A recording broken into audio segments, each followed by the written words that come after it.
તો કાંઈ વાંધો નહીં, પધરાવી દો કે ભાઈ મને ફાવતું જ નથી, હું બધા ભગવાન એકમાં માનું છું, હું સર્વધર્મ સંભાવમાં માનું છું, હું સનાતની છું, મારે નથી પધરાવા.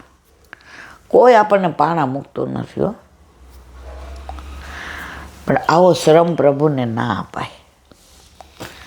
આ બધી વાતો સાંભળીએ ને બધાની ત્યારે કોકવાર જેમ પુષ્ટ કરાવે આનંદ થાય ને, ત્યારે આવું સાંભળીએ ને ત્યારે હૃદય આમ આમ દ્રવી ઉઠે છે કે પુષ્ટિ માર્ગને સમજાવીને જ બધાય.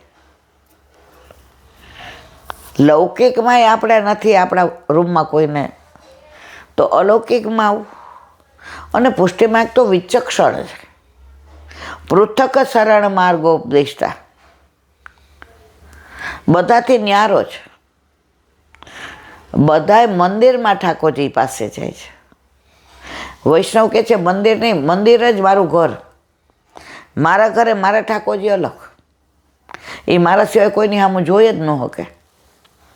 આ બેનની કેવી નિષ્ઠા કે અલા તમે ચલાવી શકશો. મારા ઠાકોરજીને મારા હાથનો સ્પર્શ ગમે.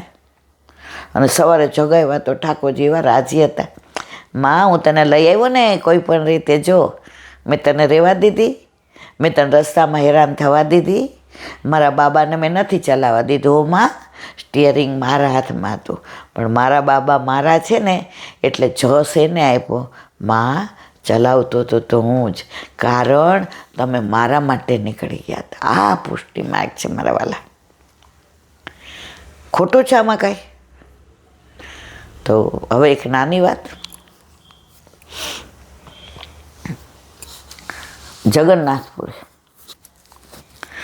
જગન્નાથ ભગવાનના ઘણાય કિસ્સાઓ, વ્રજમાં ઠાકોરજીના ઘણાય કિસ્સાઓ, આપણા ઘરે આપણા માથે બિરાજતા આપણા ઠાકોરજીના ઘણા કિસ્સાઓ.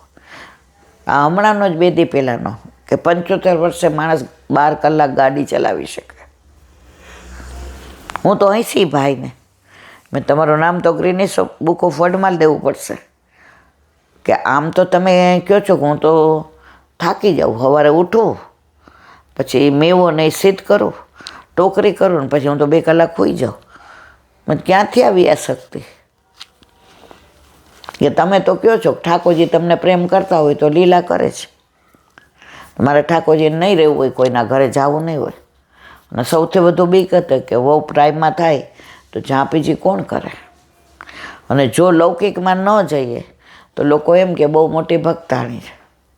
એટલે વલ્લભે કહ્યું છે કાપટ્ય ભાવથી પણ લૌકિક સંબંધો નિભાવવા.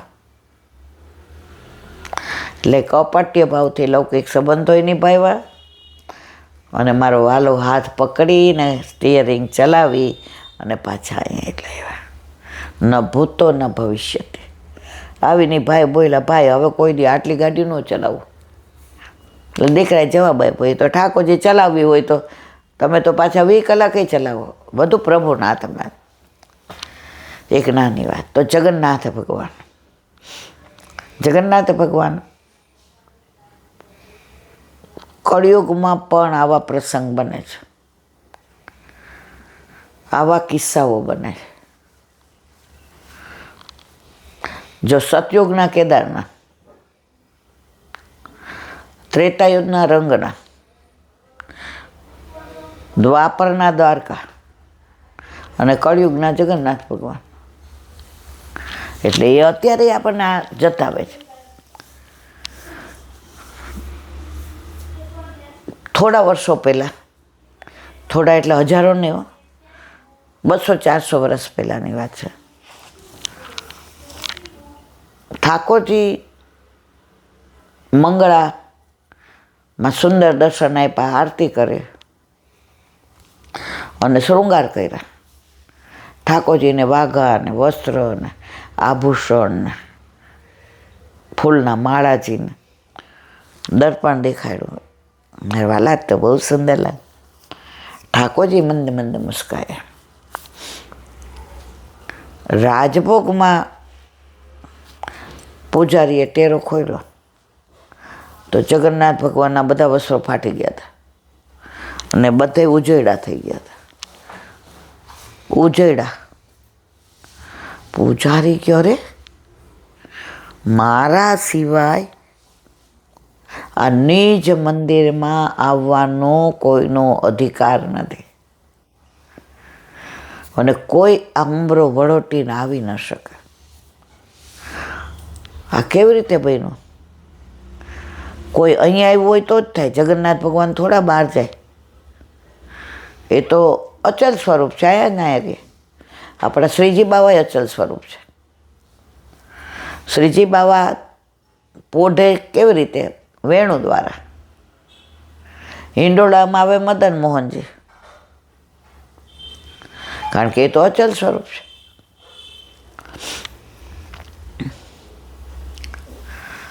હવે વ્યથા થઈ.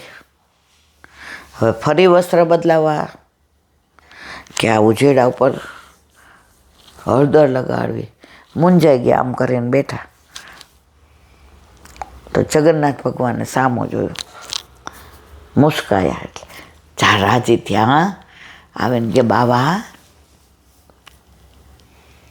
आज काव भयो, ये वस्त्र, ये आभूषण, ये वस्त्र तो सब फटे हुए हैं, ये आभूषण इधर उधर है, और देखो ये एकदम मंद मंद मुस्कान. बाबा आपको इतना श्रम भयो और आप हंसते ही जा रहे हो क्या? जगन्नाथ भगवान के पुजारी काका, बात बताने की है ही नहीं. नहीं आज तो बतानी ही पड़ेगी. रोज આવી રીતે વસ્ત્ર ફાડીને આવો, વાગે, મારે સામને જઈને શું જવાબ દેવો? પરોઠી વાળીને બેસી ગયા. आज तो बतानो ही पड़ेगा. जगन्नाथ भगवान के सुनो, आपको मालूम है न कि मुझको जयदेव जी का गीत गोविंद कितना पसंद है. वाके पाछे मैं दीवाना हूँ. जब गीत गोविंद सुनता हूँ न तो मैं वाके पीछे पीछे डोलता हूँ. मुझको गीत गोविंद इतना पसंद है. जयदेव जी कवि थी गया, एने गीत गोविंद लख्યું છે. એની પરાકાષ્ઠા તમને કહું મારા વાલા, હજી વાત અધૂરી છે. કે ગીત ગોવિંદ જયદેવજીએ લખ્યું અને ગાતા ગાતા આવ્યા ને જગન્નાથ મંદિરમાં તો જય જગદીશ બોલતા આવ્યા. જય જગદીશ હરે. તો છેલ્લી કડીમાં બોલવા ગયા ને જય જગદીશ હરે, તો જગન્નાથ ભગવાન બોલ્યા જય જય દેવ હરે. જય જય દેવ હરે. આ કોણે લખ્યું હતું? जयदेव तो पुजारी काका आपको तो मालूम है ना, मुझको तो जयदेव जी की अष्टपदी कितनी पसंद है, गीत गोविंद अष्टपदी नहीं. तो राजा के बगीचे में वो माली की लड़की थी ना, वो अपने मुख से इतना राग में बढ़िया गीत गोविंद गा रही थी, तो मुझसे रहो नहीं गयो. मैं दौड़ के गयो. तो वो बगीचे में तो गुलाब के कांटे होते, बावल के होते, तो दौड़ा तो मेरे सब वस्त्र आभूषण फट गए.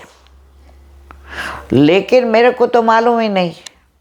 मैं तो वहाँ के पीछे जाके यूँ बैठ गया और यूँ सुनो. कितना लगा आपने देखा तो मेरे को मालूम. मैं तो यहाँ आए, वह लड़के की आवाज़, वो राग, वो लढ़न, वो राग, वो अपनी अदा, मैं तो यूं ही सुन रहा था. और यहाँ आके आपने बताया तब मुझको मालूम पड़ा कि मेरे वस्त्र फट गए हैं, मुझको लग गयो है. मैं वो की गायकी में इतना तन्मय हो गया था कि मेरे को कुछ मालूम ही नहीं है. ત્યારથી આજ તારીખ સુધી જગન્નાથ ભગવાન ગીત ગોવિંદ લપેટીને સૂવે છે, પોતે છે. આ બધી બધી વાતો હમણાં 200-500 વર્ષ પહેલાંની છે. આ 75 વર્ષ વાળે તો વાત 2 દિવસ પહેલાંની છે.